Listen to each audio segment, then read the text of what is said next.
Good morning, everyone. I'm just waiting a few more seconds till we start. I see still people logging in. Give them a few seconds. The mics will automatically mute, so take your time.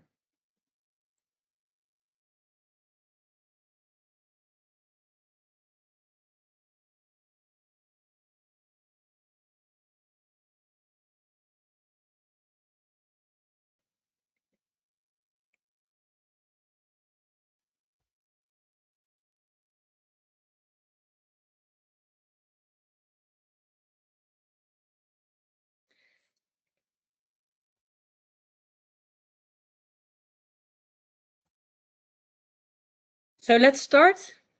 Well, good morning, everyone, and a very warm welcome to our webinar hosted by Coface Netherlands. And my name is Renske. I'm the head of marketing communication at Coface Netherlands, and I'm happy to guide you through today's session.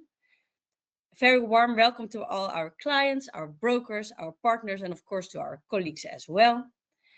And at Coface, staying informed is not just important. I would say it's essential. And the pace of change in today's risky environment means we must remain alert and we must be really well prepared. And we are pleased to share the latest insights that we have with you.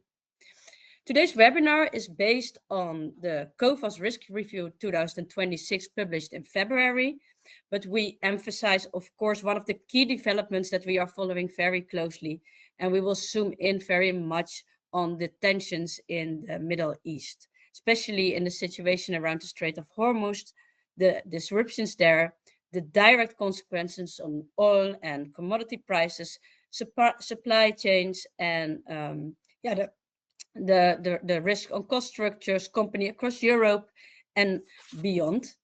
And to help us navigate through these topics, we are joined by our colleague Jonathan, who is our economist, and he will walk us through in 35 to 40 minutes into the tensions in the Middle East, the geopolitical risk, some insolvency trends, and a broader economic outlook for 2026. Just some administration. Please feel free to ask your questions in the chat. If you look on the top of your screen, you see a little box with a question mark. You can put your questions at any time there. And after Jonathan's session, we will pick up those questions and we will do a little Q&A to end this webinar as well. And I would say, Jonathan, the floor is yours. Thank you very much. So again, we are here primarily to talk about the changes that we did in risk review, but suddenly what happened back in February seems like a long time ago. What's happened in the last month in particular has been quite chaotic. I think the headlines change every day and the commodity prices follow the news in this way. I did not expect back when I studied economics that I would spend half my time talking about tweets or discussions around whether enough a gift was given or not. This is getting close to an episode of The Real Housewives of Amsterdam in which one person is saying, I actually got a gift, and the other person saying, no, I didn't give you a gift. It's a turmoil world, and we'll try to take you through parts of this. Before I get into what we're seeing right now in the Middle East and the Strait of Hormuz, I'll quickly set the scene from before the risk review, the outlook we saw at that point, and the changes that we did. After that, I'll focus more in on the Strait of Hormuz, what we believe the consequences will be for key trading partners for the Netherlands, and in the end, also go through where we believe some of the key impacts will be on the Dutch economy. So, how did the world look pre-conflict? Well, actually, the sentiment was pretty benign. We actually went into 2026 expecting a macroeconomic backdrop that was pretty good. Not incredible. We didn't expect a resurgence of growth, but to be completely honest, Q4 figures for 2025 were quite benign. We expected inflation to ease, helped by lower energy prices, and we expected policy rates to follow in several of the key economies that the Dutch trade with. So the backdrop was good. Generally speaking, we have seen some more strength in the service sector in the past few years. That continued to be the case, but even the manufacturing sector actually started the year being somewhat positive. What we did highlight was that while there was this positive macroeconomic backdrop, there were some key risks out there, some key risks that could emerge. And I think we can be completely honest to say that one of those did emerge. But before we get into that, what did we actually do with changes? Well, given this backdrop that was generally speaking more benign, we actually saw 6 upgrades and 1 downgrade. The downgrade is quite idiosyncratic. It is a downgrade in Senegal due to a combination of a weak domestic economy not helped by some financial issues around some discovered debt that has both resulted in some political and financial issues in the country. We saw 3 upgrades in Latin America. This is Barbados, Ecuador, and Chile. Barbados is a combination of increased investment, also some decent tourism figures, whereas Ecuador and Chile is more bringing it back to the previous levels, as both economies have seen a downturn and some political turmoil in the last few years. So these were brought back to their previous levels. We also saw 3 upgrades in Europe. Cyprus was upgraded again due to increased tourism, a more benign economy, and again also some key investment helped by the EU. In Poland, a country that has been suffering with quite high inflation, we saw improving manufacturing figures. We saw increased investment, which meant we felt comfortable upgrading it back to an A3. And in Sweden, which has been suffering from quite high interest rates, it's an economy that very much functions on variable rate. But given that policy rates were coming down, inflation was easing, unemployment was coming down as well, economic activity increased, we also felt comfortable bringing Sweden back until an A2. So these are the last changes we made. Since then, something happened. The Strait of Hormuz, which is again one of the most important trade and oil commodity choke points, has been de facto closed.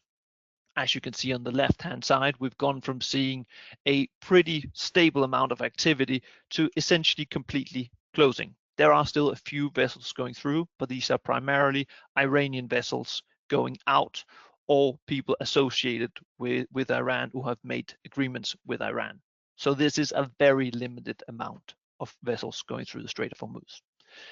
As you probably have heard in the news in the last few years, in the last few weeks, this is very, very important from, yes, oil, yes, natural gas, but not just here.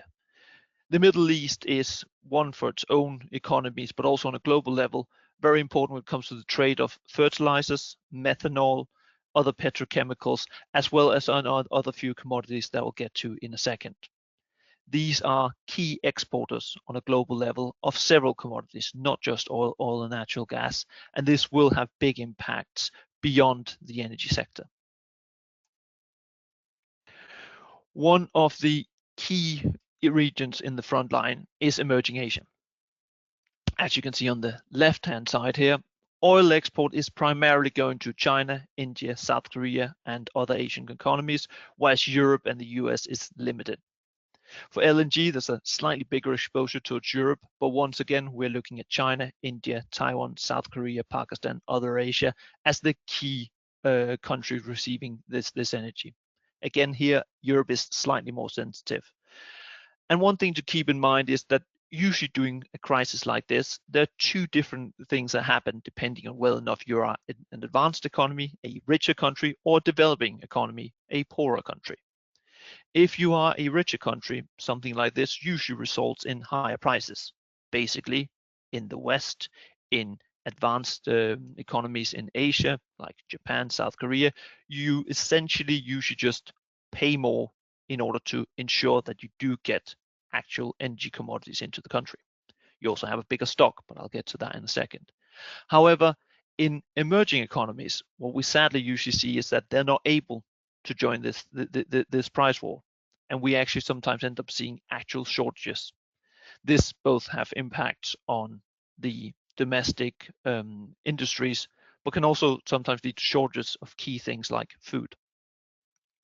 So there is, beyond the economic consequences, also a potential risk of political unrest in some of these regions and countries.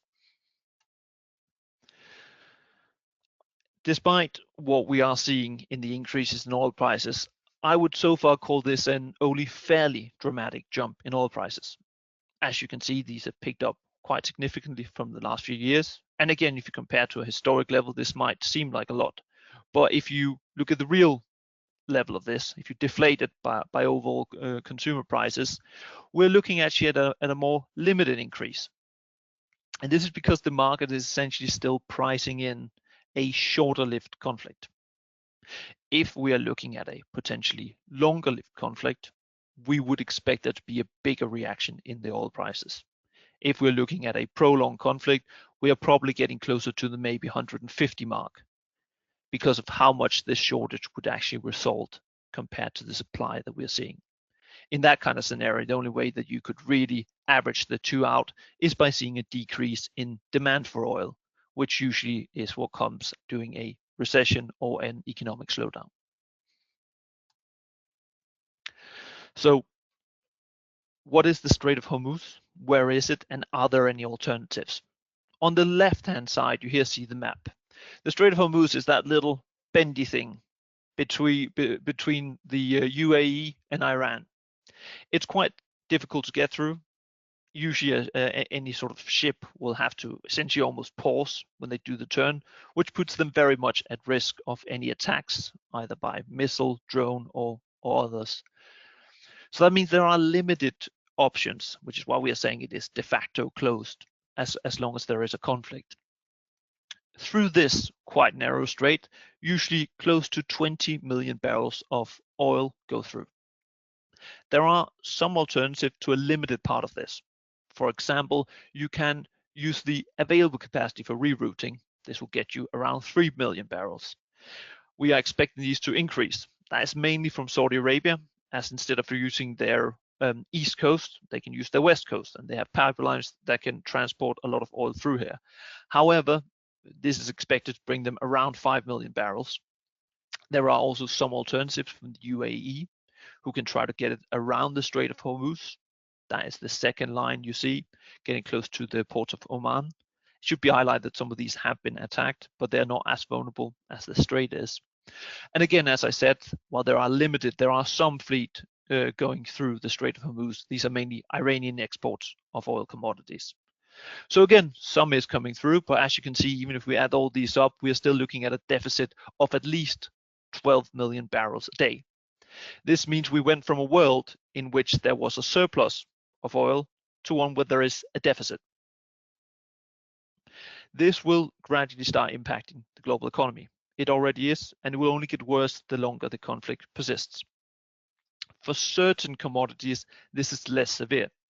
If we're looking at something like oil and oil products, so that is crude oil is the one we mainly speak of, you can see we have a pretty solid supply in most parts of the world. In Europe in particular, we've been very good at stocking this.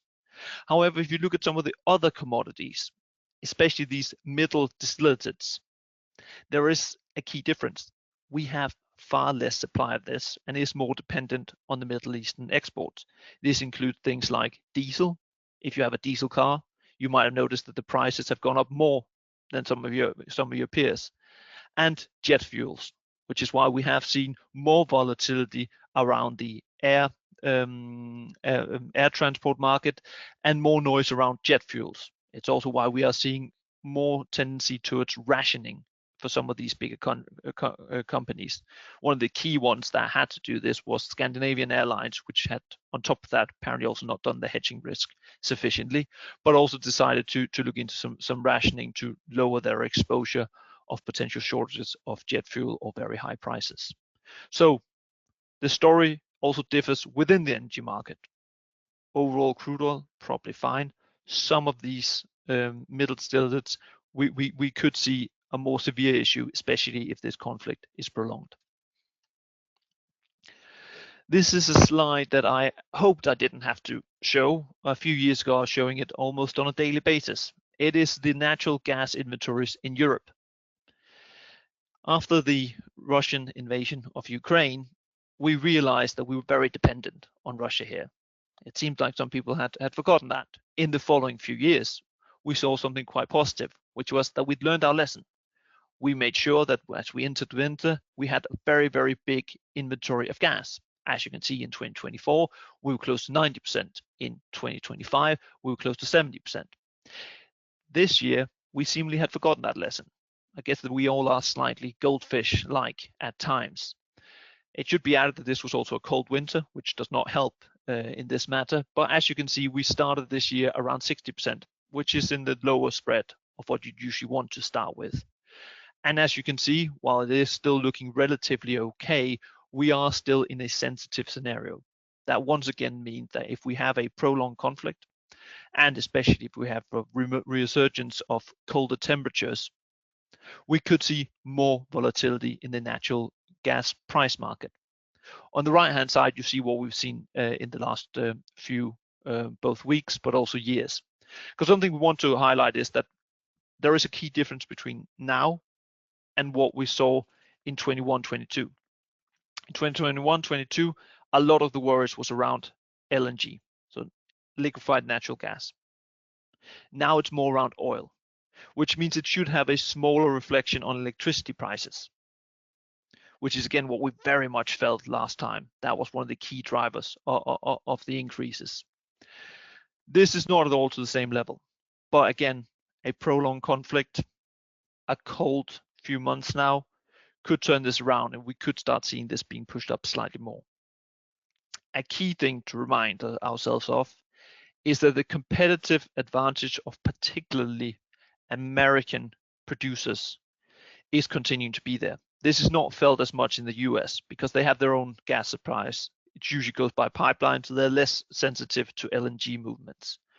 This means that if you are an energy intensive producer in Europe and one of your key competitors is in the US, then they are looking at a far more benign energy cost level right now than you are. It's an issue we saw a few years ago. It's an issue that is still there today. And the longer this conflict goes on, the worse that will get. So, inflation. I'm sure you're all very tired of hearing about it. I am personally a bit tired of talking about it.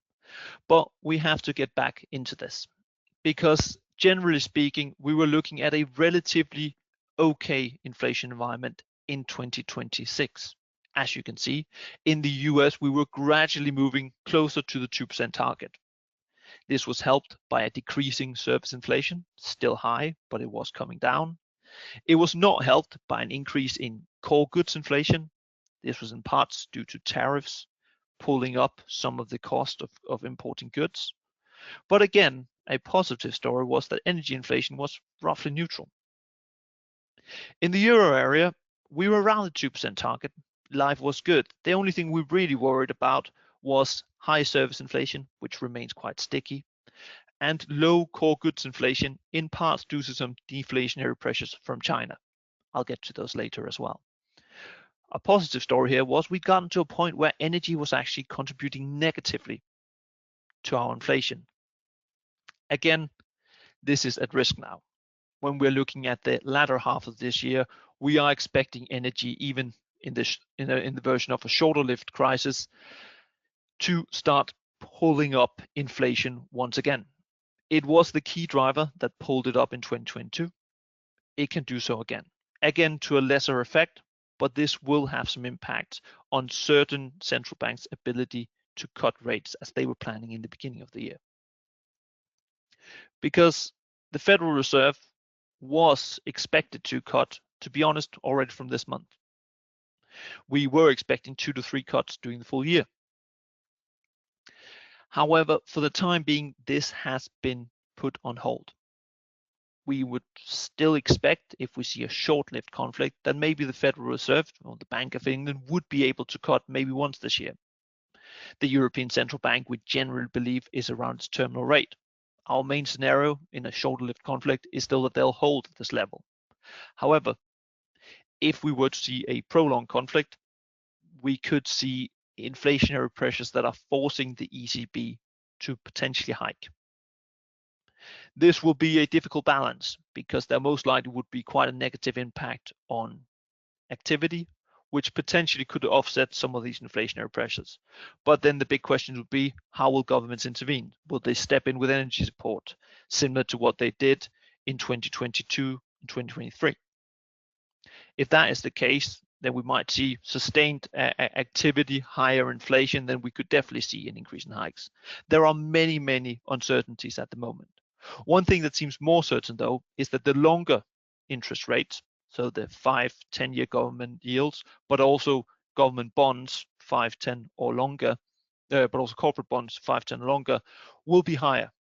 This is because inflation expectations are picking up, especially on the short end, and we do expect several governments to have to subsidize at least some of these costs away. That is increased borrowing, usually without sufficient tax receipts to make up for it. That will increase the risk premium, which means with both higher inflation expectations, probably a higher risk premium on government bonds. We do expect global rates to remain high and even slightly more elevated than we did in the beginning of this year. Before we move sort of closer to home, I wanted to highlight a key worry that we do have, which is the US economy. It's one we've spoken about a lot in this past year. To start with, I wanted to say something that maybe shocked some people, which is the fact that it's actually holding up okay. There has been a lot of noise around the US, but if you look at the core GDP, so where you remove some of the volatility around imports, exports, front loading, etc., all these things we saw around Independence Day and the increase in tariffs, the actual core GDP is still pretty good. It's around 2.5%.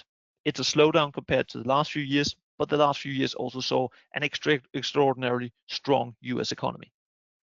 If you look at the labor market, it tells a similar story. It's definitely slowing, but it's still at a pretty good level.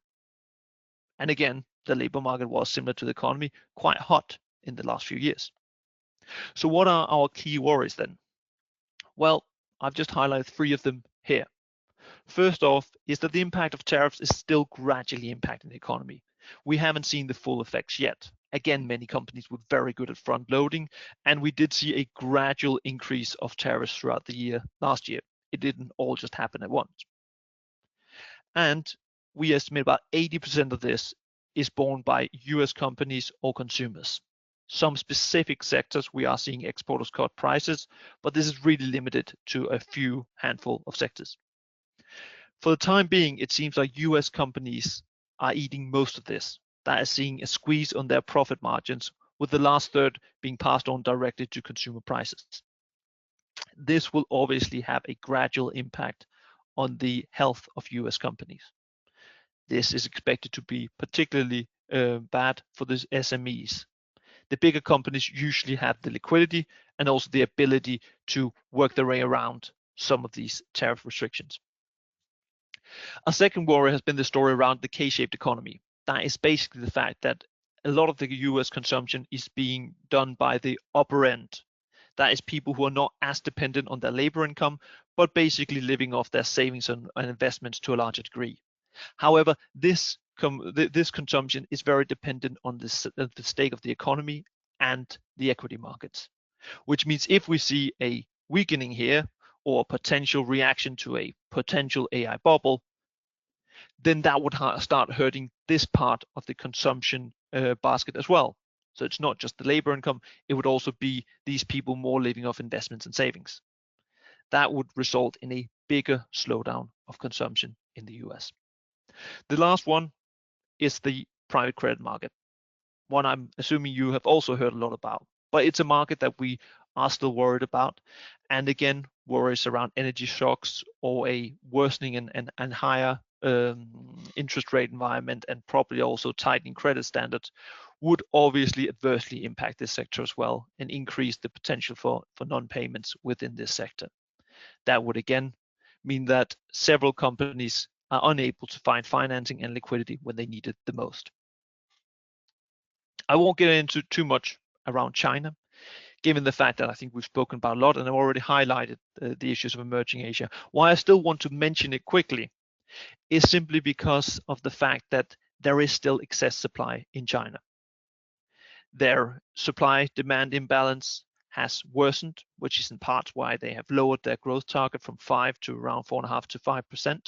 But we still see excess supply. And it's not just the electrical vehicles you see on the right-hand side. It's true around many commodities and derivatives thereof. This, especially if tariffs continue to be behind the US, will probably mean that these will find new markets. We've already seen parts of this in 2025. And that is, again, as I said earlier, one of the reasons for the deflationary pressure we saw in Europe. Some Chinese producers are selling to Europe at a cheaper rate. I had a meeting about 4 or 5 months ago with about 30 Chinese CEOs.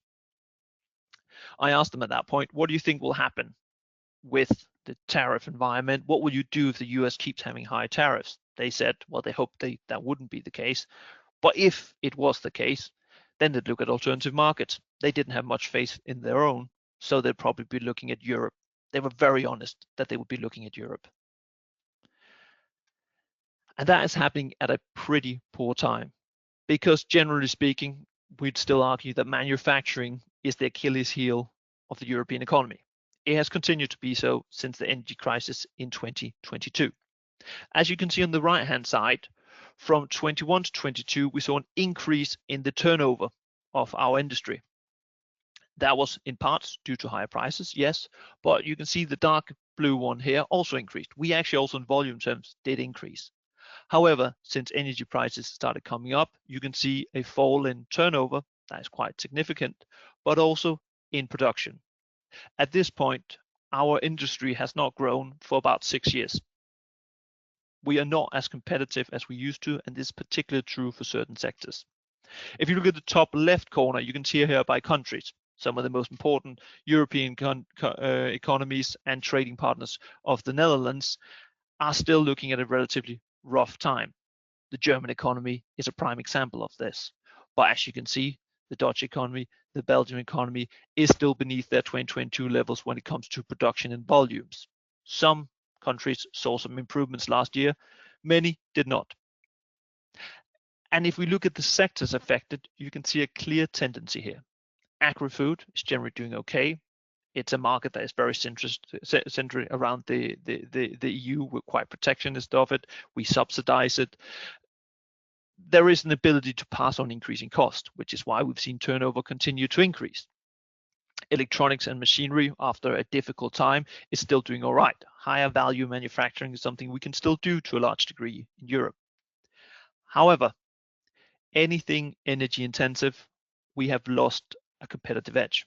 Looking at textiles, metals, and chemicals, you clearly see that it's not just way below the levels we saw in 2022, it's also in most of the cases still falling last year.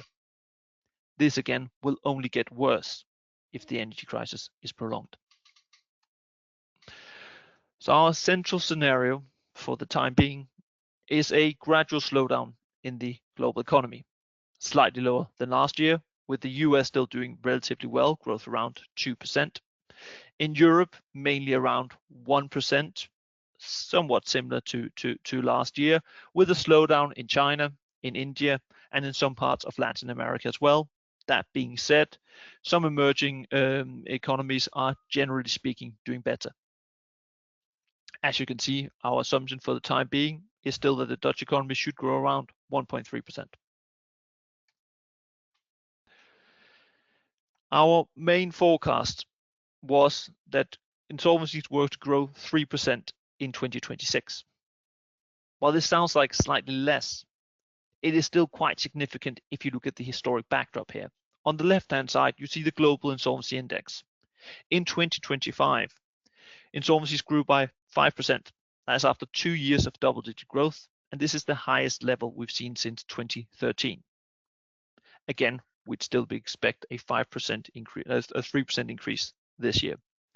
This is again mainly centered around Asia Pacific, which has been very sensitive. Europe, however, is a clear second, around 35% higher than it used to be, with North America being slightly below this. In the scenario we set up at the beginning of the year, we said that a 3% increase in global insolvencies was our main scenario, but in an adverse one where, let's say, basis points were around 25% higher, we'd expect this to at least be another year of 5 to 6% increases. we are at the very least around 25 basis points higher than we were in our initial assumption, which means that that kind of scenario is more likely. That also did not include a slowdown in GDP, tighter credit standards, or an energy shock, which means, again, from a regional basis, we could see a more adverse scenario here. And that's what we've tried to build up here. What we are still seeing, where I think most of the, at least global economy hope we are, is that the Strait of Hormuz is blocked. Yes, there is higher commodity prices, but we've also seen increases in releases by the EA of oil. And there has been some reaction on financial markets, but I'd say limited and mainly focused in Europe and Asia. There's also been some reactions in the US, but that's kind of been cushioned by a stronger IT and communication sector. The consensus here, and what's still priced in, is a shorter-lived conflict. This will still have impact on the latter half of the year due to energy shortages and some shipping issues. But again, this would still have a limited impact. And towards the end of this year, we'd get closer to somewhere we were expecting, even if this will be a lower growth year than hoped. However, there are some things we fear, some things that we are watching more carefully. Potential escalations. That includes further damages to energy and infrastructure. We've already seen some. LNG capacity in particular is quite hit in Qatar. It seems that oil so far has been hit, but to a less severe degree. Oil prices would react here. It would hit certain sectors even harder. And again, natural gas inventories will be a key factor here. The weather in the next few months will matter. Luckily, we are going closer to a summer, which is a good time for this to happen, but it can still be a worry. Beyond that, I've already highlighted, fertilizers will be an issue directly, but also be an indirect consequence as well. Even if you don't import fertilizers from the Middle East, you might import some food goods from India. And then those would have a higher price because they are importing from the Middle East. So it's not just the first, it's also the second order derivatives. Because of this, we have created what we call the alternative scenario. That is a world in which energy prices sort of neutralize, around 50% higher than what we were expecting.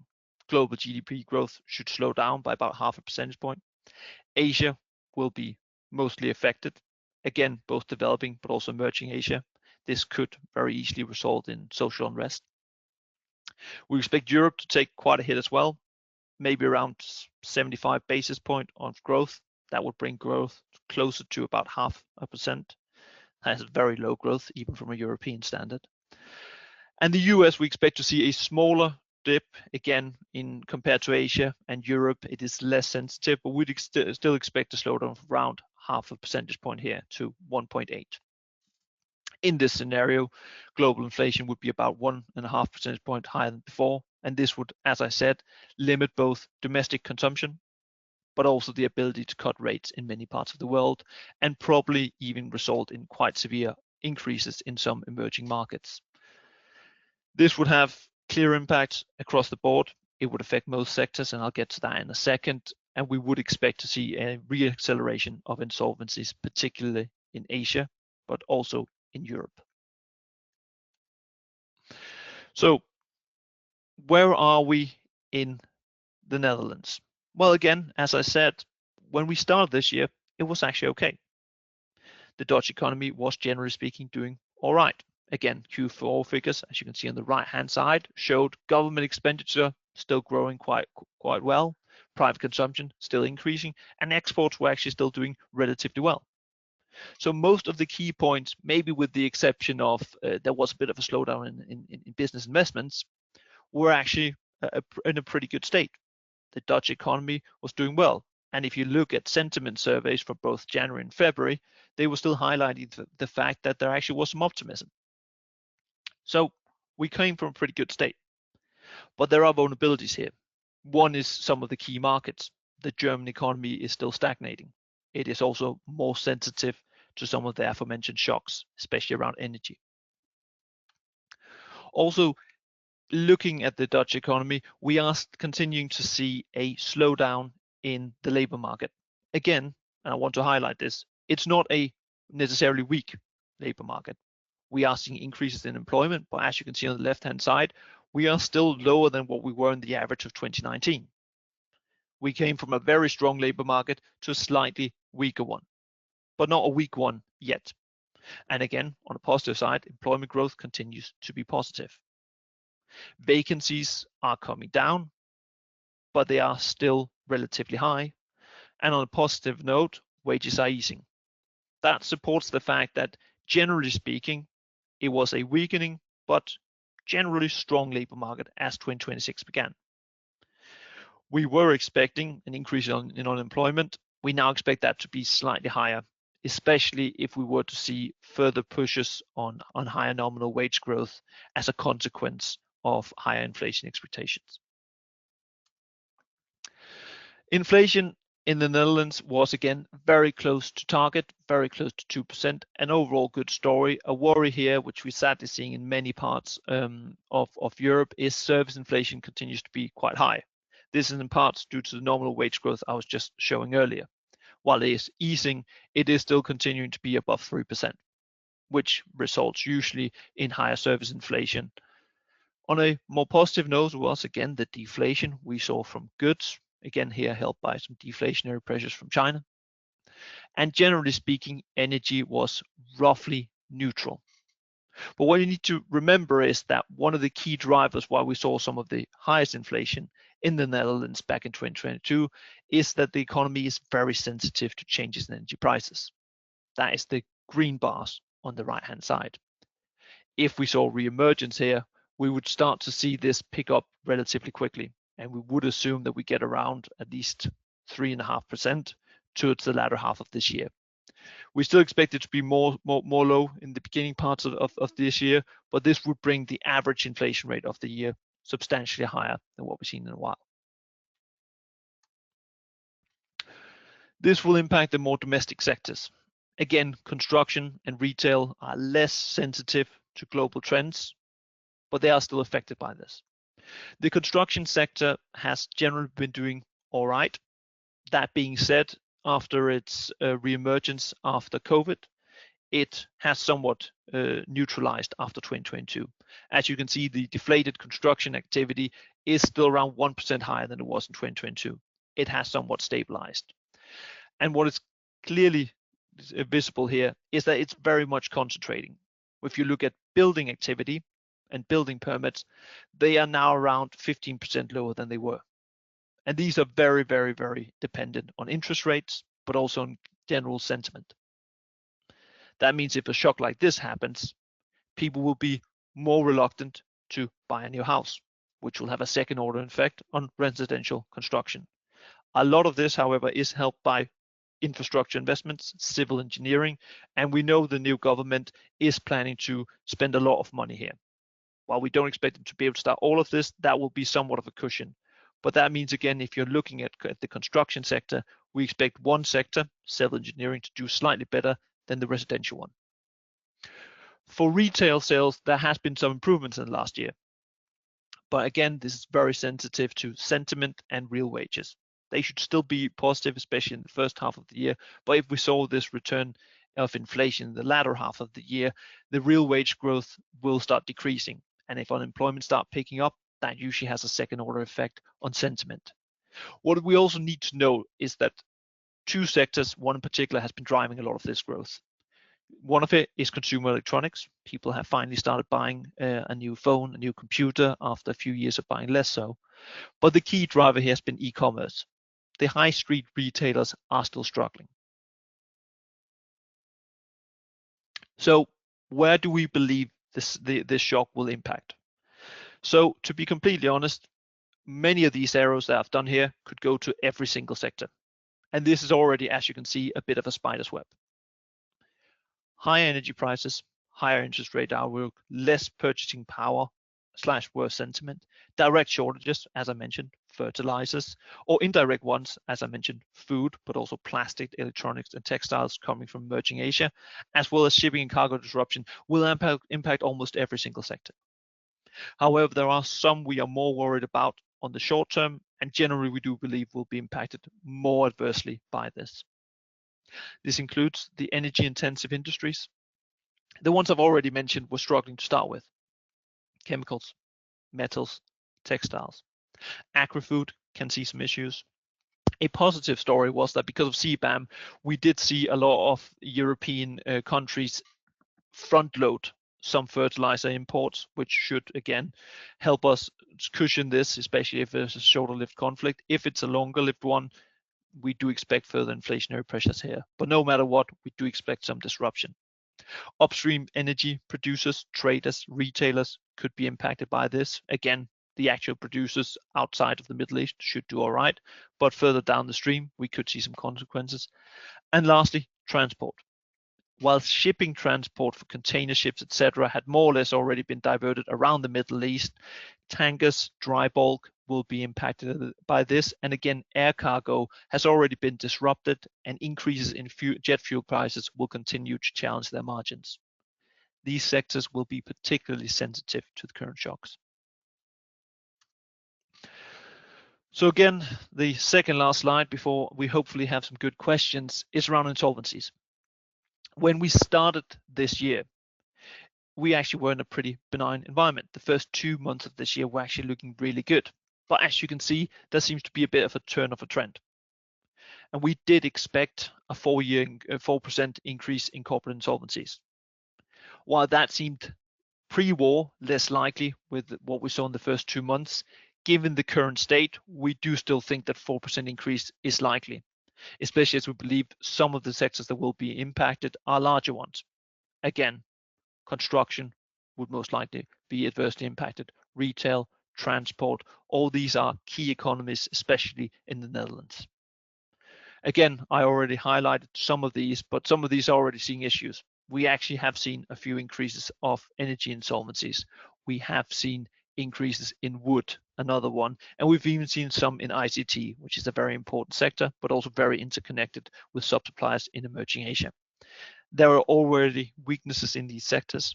We sadly expect them to continue and worsen in the next few months.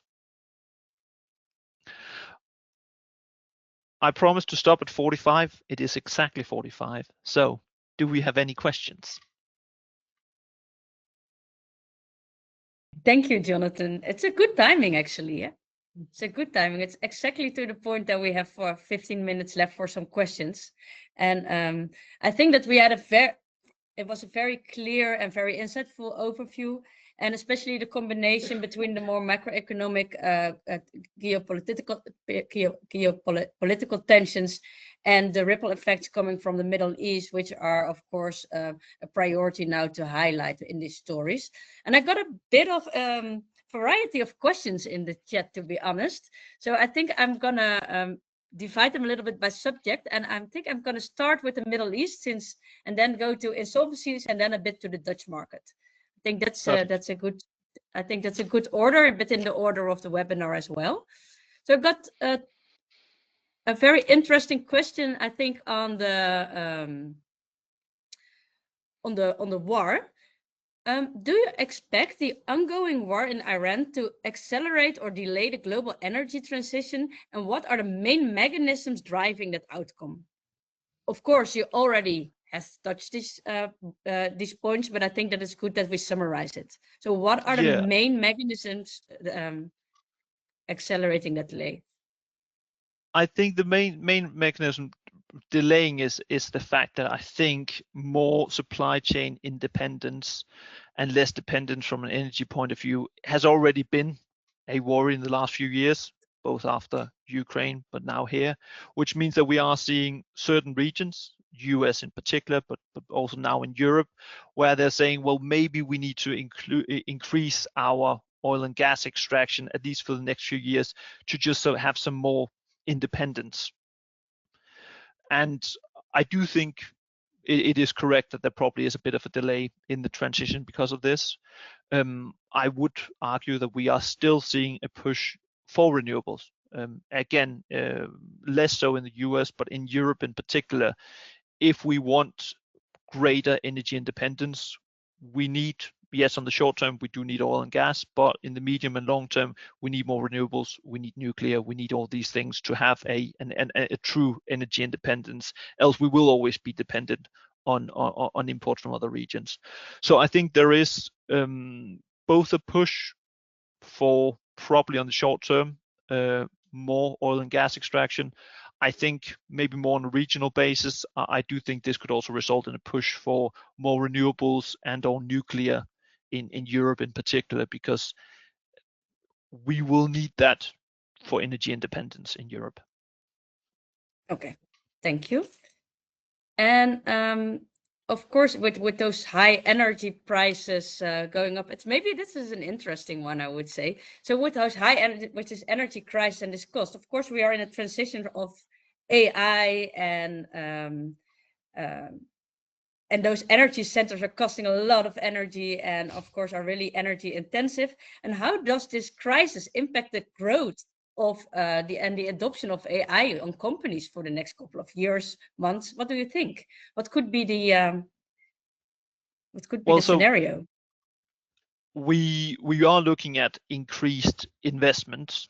They should be less impacted by the energy on the very short term.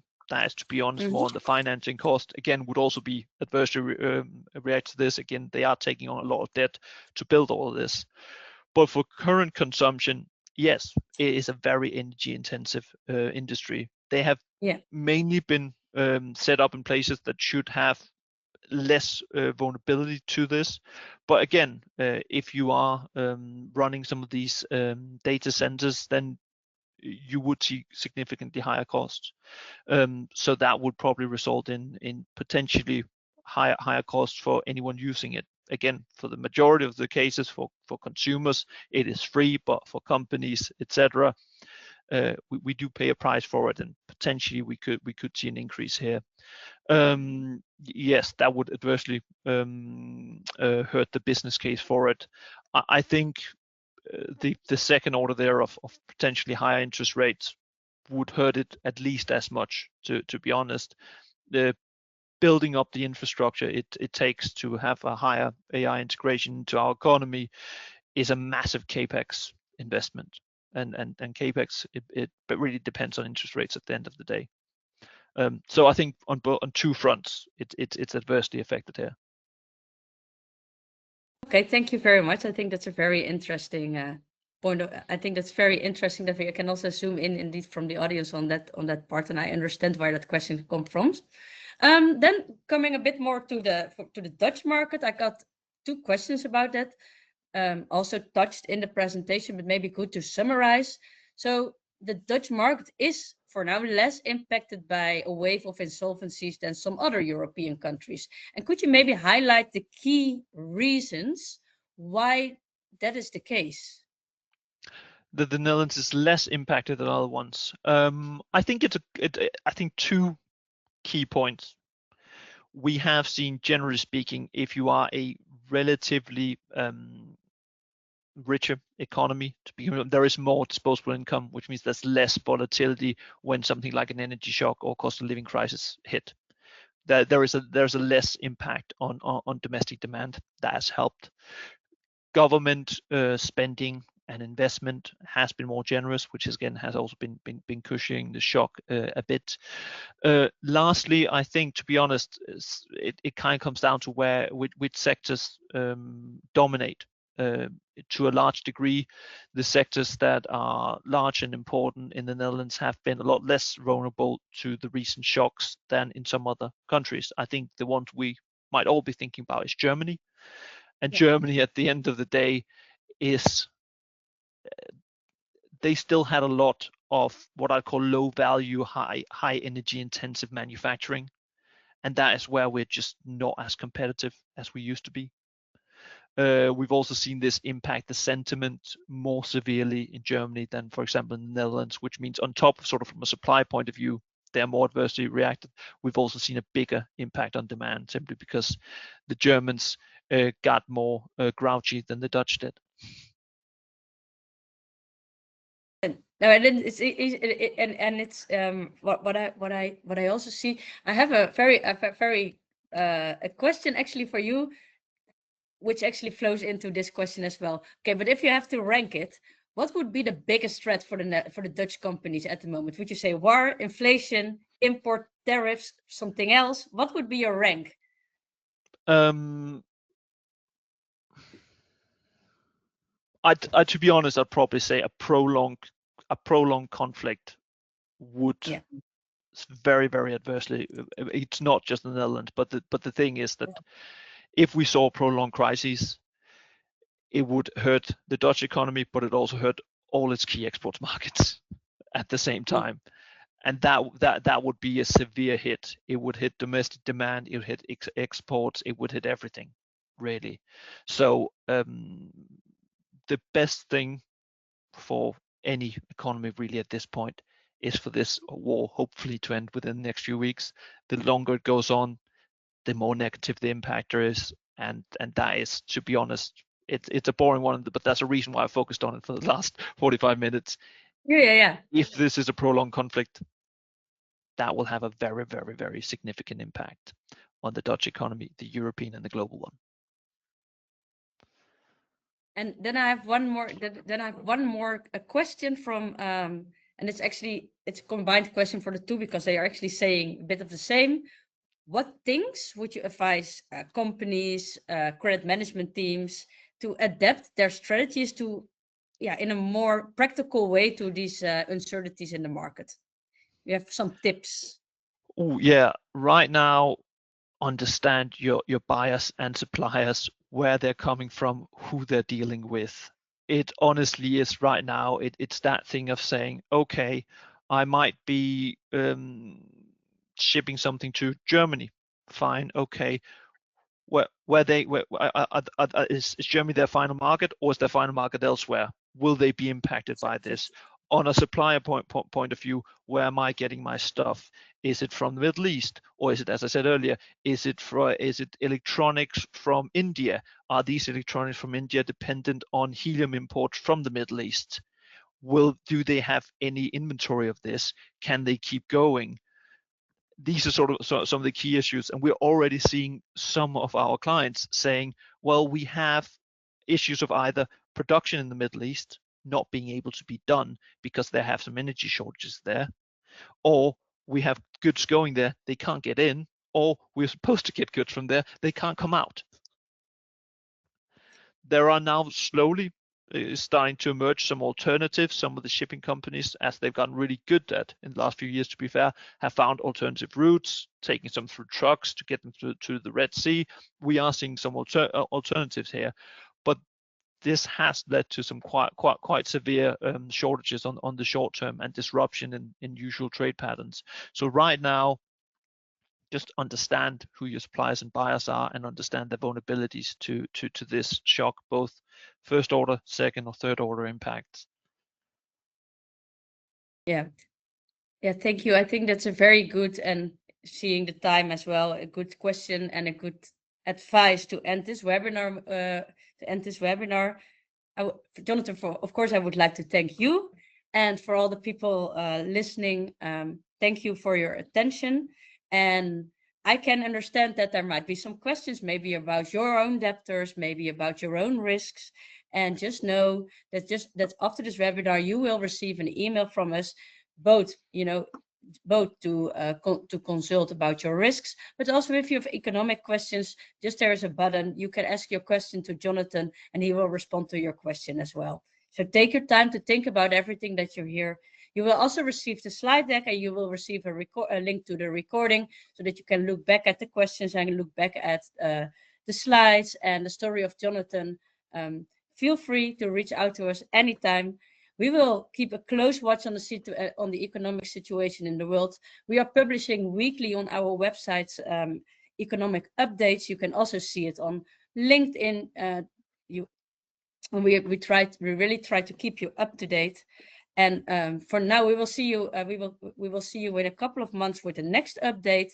And of course, if there are any things meanwhile, reach out to us, and we will be happy to inform you and keep you up to date. Thank you very much. Thank you so much, everyone. Thank you so much.